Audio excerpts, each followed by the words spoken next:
Yo, what's up is me. For today's video guys, live update muna tayo.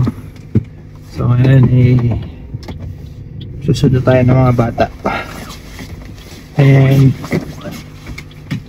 I've been busy lately kasi nga may ginagawa kaming project ngayon sa basement.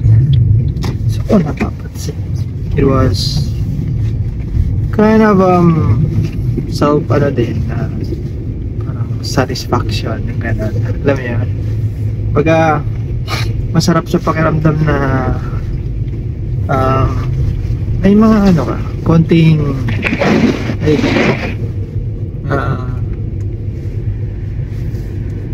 sa buhay, pagka mga vision mo mga gusto mo re-realize pa. So yeah, papasalamat ako sa Diyos na binigyan niya ako ng isang napaka-supportive na asawa. Yeah, binigyan din ako ng mga kaibigan.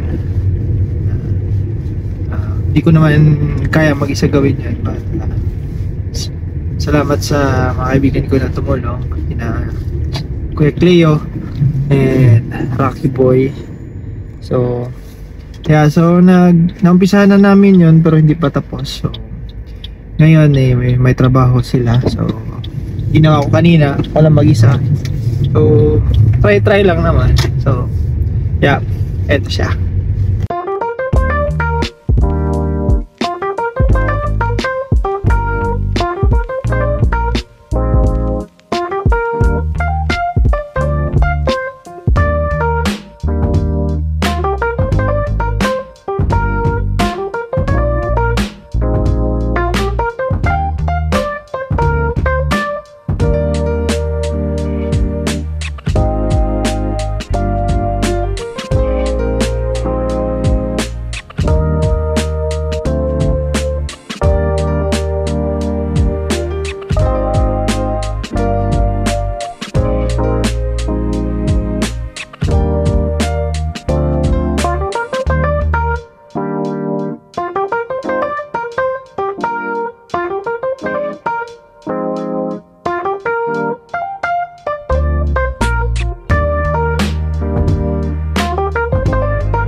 Yo,